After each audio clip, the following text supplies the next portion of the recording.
Napapanatili para naman nga mga idol ng Oklahoma City Thunder ang kanilang pwesto bilang first seed sa standings ng West sa kanilang record na 62-16 matapos nilang maipanalo ang Sham sa last 10 games. Meron pa rin naman silang 3 games na kalamangan sa pangalawa na San Antonio Spurs na parati pa rin silang dinidikitan at gustong agawin ang kanilang pwesto.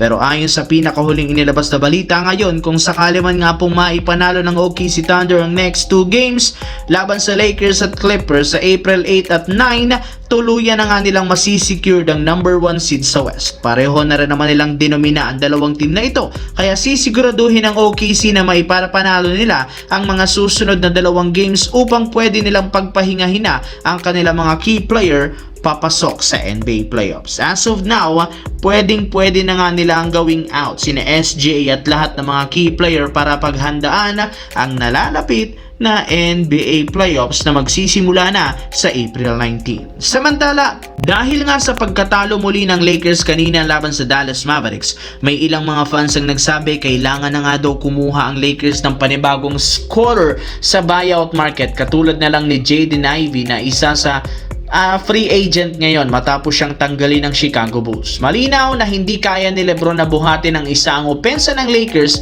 kaya kailangan talaga ng bagong player na tutulong sa kanya. Pero sa kabila ng nangyari kay Jaden Ivey, isa pa rin naman itong mahusay na scorer at 3-point shooter na mapapakinabangan sana ng Lakers kung sakaling bigyan nila ito ng 10-day contract upang makatulong sa team. May lumabas na balita na bago pa pumasok si Jaden Ivey sa NBA, inamin nito na gusto niyang maglaro sa Lakers kapag nabigyan siya ng pagkakataong sumali dito. Kaya hindi talaga malabo na kunin siya ng Lakers either ngayong season o di kaya sa off-season kapag pwedeng kumuha muli si Rob Pelinka ng bagong player. Pero bago pa bigyan ng Lakers si Ivey ng 10-day contract, kailangan muna nga nilang magtanggal ng at least isang player kagaya ni Kobe Bufkin upang makapag-open sila ng bakanting pwesto na pwede nilang bigay sa kanya.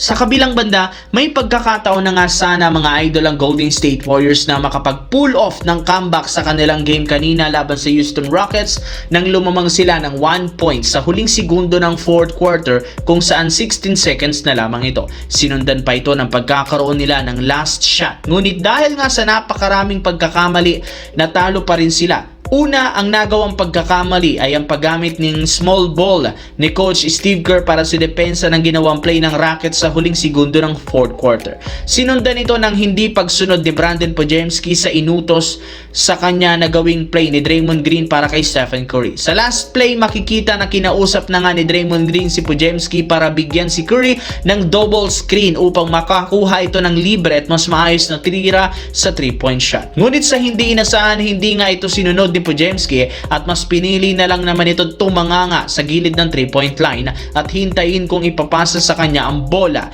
Kaya dahil nga sa ginawang ito ni Podziemski, agad nga siyang pinagalitan ni Draymond Green pagkatapos ng laro. May ilang mga fans ang nagsabi na mukhang hindi nga daw nire-respeto o sinusunod ni Brandon Podziemski si Draymond Green.